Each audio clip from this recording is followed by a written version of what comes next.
He was the most decorated soldier in American history. A man who single-handedly held off an entire German company. A hero who returned home to ticker-tape parades and the gratitude of a nation. But behind the medals and the movie star smile, Audie Murphy was carrying something far heavier than any weapon he'd ever held. And what we've discovered about his final years changes everything we thought we knew about America's greatest war hero.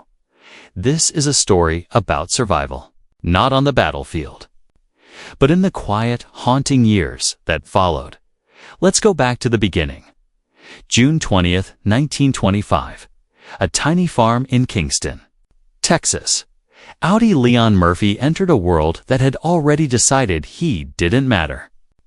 The seventh of 12 children, born to sharecroppers so poor that dirt floors weren't a hardship, they were just normal. His father, Emmett, was a man who drifted in and out of their lives like smoke. His mother, Josie, did everything she could to keep her children fed. But poverty has a way of stealing more than just comfort. It steals childhood. By the time Audie was 12, his father had abandoned them completely. Just walked away. Left Josie to raise 12 kids alone during the Great Depression. Can you imagine that? 12 mouths to feed. No money, no help, no hope. Audie dropped out of school in 5th grade. Not because he wanted to, but because survival doesn't wait for education. He picked cotton in the brutal Texas heat for $1 a day. His hands, still small and boyish, blistered and bled in the fields. At night, he'd hunt rabbits and squirrels with a borrowed rifle to put meat on the table. He became one of the best shots in the county by necessity. Starvation makes you sharp. And then, in 1941, Josie died. His mother, the one person who'd held their broken family together, was just gone. Audie was 16 years old, 16, and suddenly responsible for his younger siblings. The weight of that responsibility, the guilt of not being able to save everyone, would follow him for the rest of his life. When Pearl Harbor was attacked on December 7, 1941, something shifted inside Audie Murphy. He was just a skinny kid from Texas, barely 5'5" and weighing maybe 110 pounds, soaking wet. But he wanted to fight. Needed to, maybe. He tried to join the Marines first. They rejected him. Too small. The Navy turned him away too. Same reason. The Army Air Corps. Rejected finally in June 1942. After lying about his age, the Army Infantry took him. They probably figured a warm body was better than nothing. They had no idea what they were getting. Audie arrived in North Africa in 1943, part of the 3rd Infantry Division. And this is where the legend began to take shape. But here's what they don't tell you in the history books. War didn't make Audie Murphy a hero. It made him a survivor. And there's a difference. His first kill haunted him forever. He later described the moment in chilling detail. A German soldier, probably not much older than him, running across a field. Audie raised his rifle, squeezed the trigger. The man dropped, and Audie threw up. Right there on the battlefield. Because killing, even in war, even when it's necessary, changes you. Breaks something inside that never quite heals. But he kept fighting. Sicily, Italy, France, Germany. Battle after battle. His best friend, Laddie Tipton, was killed right beside him in Italy. Audie watched it happen. Couldn't stop it. Couldn't save him. That guilt, that helplessness, it carved itself into his soul.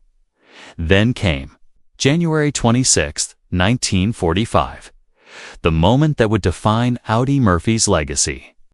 Near the village of Holtzwihr in eastern France, his company was being torn apart by German forces. 6 tanks. Over 250 infantry soldiers, bearing down on them. Audie's men were retreating, dying, screaming for cover, and Audie climbed onto a burning tank destroyer. Think about that for a second. A vehicle that could explode at any moment. flames licking up around him. And he stood there, completely exposed, manning a .50 caliber machine gun. Alone for an hour. He held off the entire German advance by himself, killed dozens of enemy soldiers, directed artillery fire even as bullets shredded the ground around him. He was wounded in the leg, but refused to stop firing until the Germans finally retreated. When it was over, he'd saved his entire company. They gave him the Medal of Honor, the highest military decoration possible. He was 19 years old by the time the war ended. Audie Murphy had received every combat award for valor available from the U.S. Army, plus 5 decorations from France and Belgium. He was the most decorated American soldier of World War II, a living legend. But here's where the mystery begins. Here's where everything starts to unravel. Audie came home in 1945 to a hero's welcome. Life magazine put him on the cover. Movie offers poured in. Hollywood wanted the war hero. America wanted the war hero. Everyone wanted a piece of Audie Murphy, and he gave it to them. He smiled for the cameras, shook hands at parades, played the role of the humble hero. But inside, he was still on that burning tank, still watching Laddie Tipton die, still hearing the screams of men he couldn't save. He moved to Hollywood and started making movies. To Hell and Back in 1955, where he played himself, became one of the biggest films of the decade. He was handsome, charming on screen, a natural actor. He made over 40 films. Westerns, mostly. The good guy with the quick draw and the strong jaw. America ate it up. He married twice. His first marriage, to actress Wanda Hendricks in 1949, fell apart within 2 years. She later said Audie would wake up screaming in the night, that he slept with a loaded pistol under his pillow, that he couldn't talk about what he'd seen, what he'd done. The war was over, but for Audie, it never ended. His second marriage to Pamela Archer in 1951 lasted longer. They had 2 sons together. But Pamela saw the same darkness, the nightmares that never stopped, the hypervigilance, the way loud noises would make him flinch, make him reach for a weapon that wasn't there. She loved him, but she couldn't reach him. Not really. No one could. And here's what we now know. What the mystery was really about. Audie Murphy was suffering from what we now call post-traumatic stress disorder, PTSD. But in the 1950s and 60s, they didn't have a name for it. Soldiers were just expected to come home and be fine, to shake it off, be a man, move on. Audie couldn't move on. He became addicted to sleeping pills, desperate for even a few hours of peace from the nightmares. He'd lock himself in his room for days. His friends said he'd become withdrawn, paranoid. He had violent outbursts. The Hollywood star, the American hero, was falling apart behind closed doors. In 1968, he did something extraordinary, something that finally starts to solve this decades-old mystery. He went public with his struggles. He testified before Congress about PTSD, though they still called it battle fatigue back then. He talked openly about his addiction to sleeping pills, his nightmares, his inability to sleep without a gun nearby. He told the world that war destroys men from the inside out, even if they come home looking whole. He was one of the first public figures to ever speak openly about what we now know as PTSD. He broke the silence, tried to get help for thousands of veterans suffering in silence just like him. He pushed for better treatment, better understanding. He used his fame for something that mattered, but Hollywood didn't want a broken hero. The movie roles dried up. The invitations stopped coming. America loved Audie Murphy, the legend. They didn't want Audie Murphy, the trauma survivor. Money became a problem. Despite all his success, Audie had always been generous to a fault.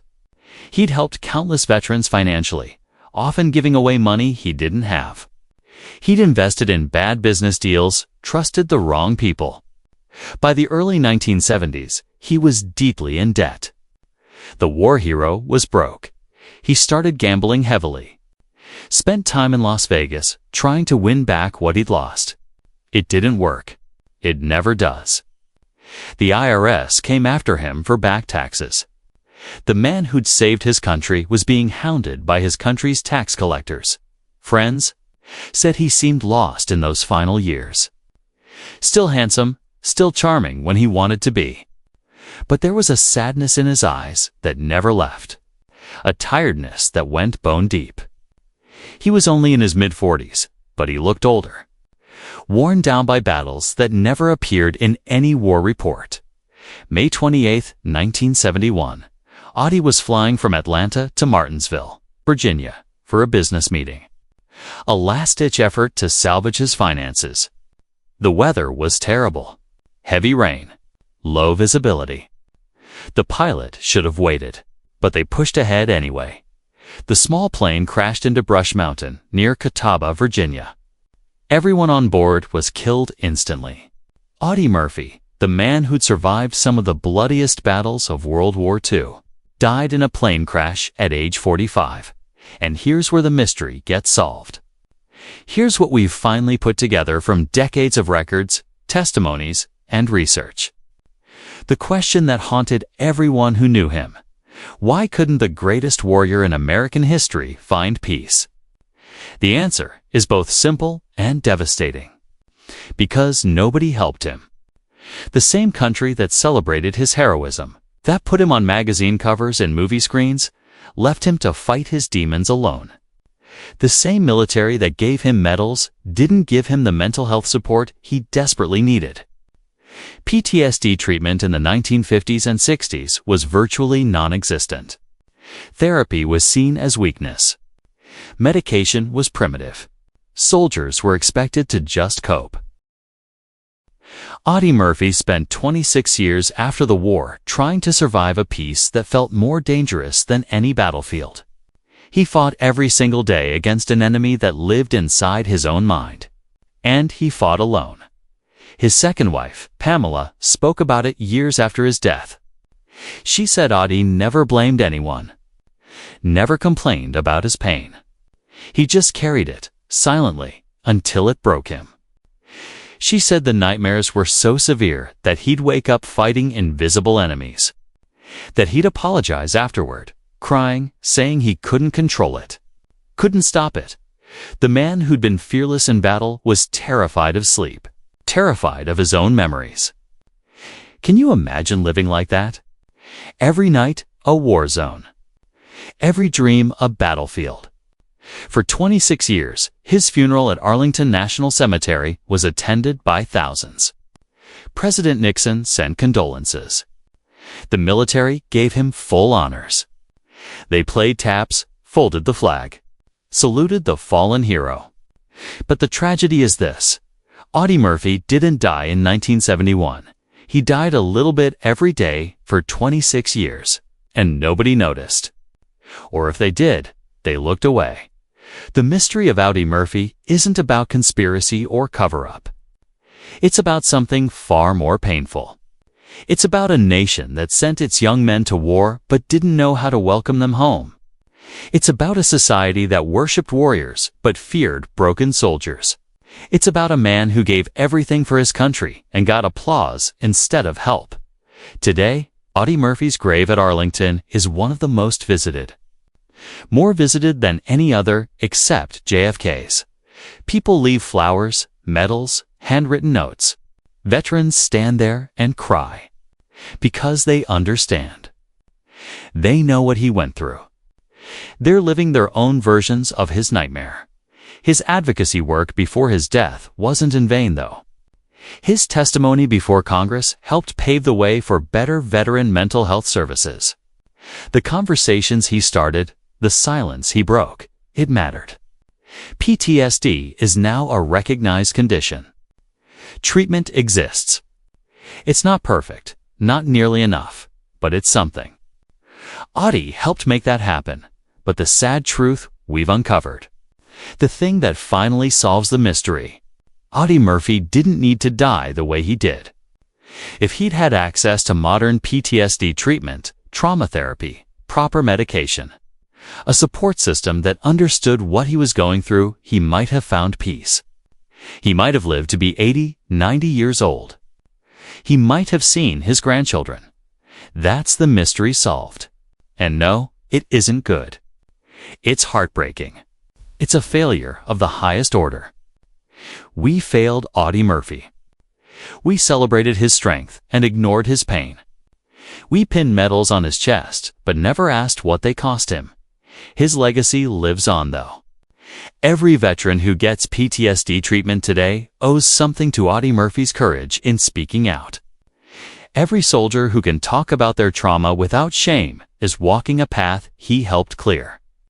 He was a hero twice, once on the battlefield and once in speaking a truth that nobody wanted to hear.